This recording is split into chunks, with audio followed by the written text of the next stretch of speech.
My next guest has got a huge opportunity this Saturday at Cage Titan 74. Going to be fighting flyweight champion Isiah Torres. It is Casey Norton joining me here on the program. Casey, how you doing, man? Feeling good, man. I'm really excited for this overall, and it's so good to come back to Cage Titan.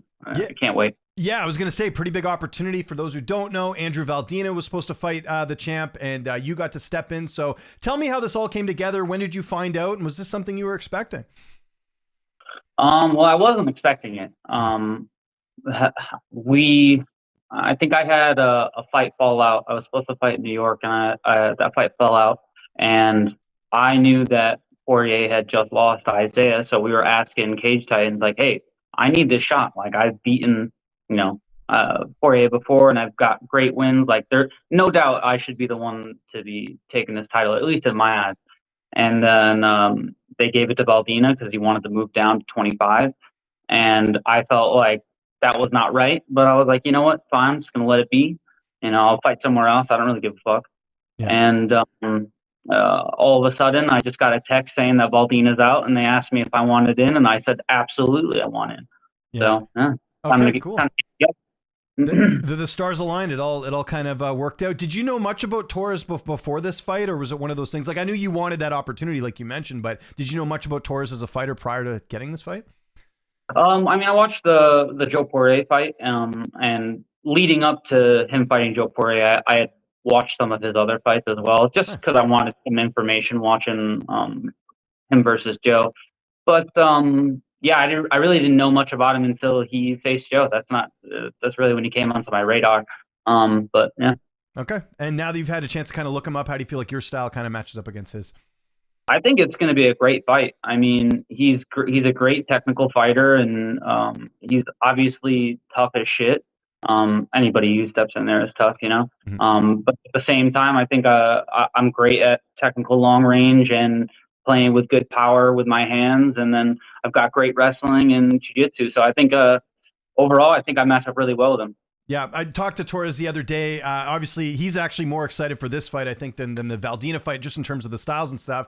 But he did mention, and he says this, like a lot of his opponents, he's like, hey, we're going to stand for a bit, and then he's going to shoot. Like, what do you say to that? Because you're a guy I know likes to put on a show, right?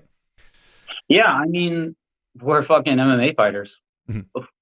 I'm gonna try and do all of it. I'm not a one-trick pony, and I try my best not to be a one-trick pony. I've always strived to try and improve my skills to be the most well-rounded and the best fighter, and that requires being a good striker and a good grappler, and that's what I plan on doing. I plan on doing both, and see how it shakes out. Yeah, absolutely. Take me through camp a bit. Who have you had a chance to work with? Who were some of the training partners, coaches? Who helped you prep for this fight? Jeff Haddad, head coach, Robbie Grillo, one of my pad holders and training partners, Justin Alvarez, Jack Berry. We got a killer crew down for the lightweights down at Ascension, and I've also been traveling here and there up to the cartel as well to get some good rounds in. Oh, nice. So yeah, it's been great overall. When working everything from cardio, strength conditioning, everything. It's been great. Did you Which is a nice thing. They say that a camp isn't a camp without an injury, and there's been no injuries. So okay, good. No, that's good to hear. Did you and Valdina compare notes at all? Obviously, because he was prepping to fight Torres. No, I haven't talked to Valdina at all. It's actually been pretty radio silent. I have no problem with Valdina, and I think he's a cool dude, and we're pretty nice. But I did kind of call him out a little bit in my last interview. But if we don't fight or we fight, I don't really care. But it's been radio silent. Yeah. How about the weight cut? Seems like you're in a good mood. We still got a couple days before you have to make weight, but all that going well? Yeah, I mean, I got nothing to complain about. I'm right on target for my weight, and I feel great. Feel one of the best cuts I've ever done, actually. Okay, good. Who's making the trip up there to the Plymouth Memorial Hall? Who's going to be in your corner for this one? It'll be Jeff Haddad, Justin Alvarez, and Robbie Grillo. All people I've been training with for years. Okay. People I trust, with my heart and soul. So, how's this fight playing out on Saturday? How do you see it unfolding? I see a finish. I don't know when yet. I have to feel him first. I got to feel how hollow he feels, and then we'll go from there.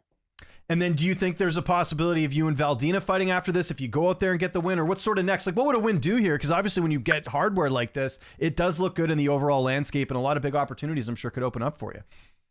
I want whatever is going to get me to the next step, which is closer to the UFC. I don't care about who's the best here and who's the best here on these regional scenes. I just want the fights that will get me to where, in the eyes and in front of the big man Dana. I want to be up there. That's the trajectory in the path. And if that path involves Valdina, then business is business, and he's going to get X'd out as well. But if it doesn't, then I'll go somewhere else. Doesn't matter to me. Yeah. Whatever is next. Yeah, no, good attitude for sure. And just got to ask as well, because I know you haven't fought in a bit. I know probably some bad luck as well, but take me through, what's been keeping you out of the cage for so long. So I had two rib injuries. I had broke my ribs, and then I had tore cartilage in my ribs, and then I had fights scheduled for those as well. But I had to pull out of those fights, and then my most recent fight I was supposed to be with, the other guy pulled out, so I've just been kind of sidelined a little bit this year. But that doesn't mean I haven't been. I've been on it as much as I can in the gym every day, as always. Yeah. I couldn't do anything else. It's nothing else is as fun.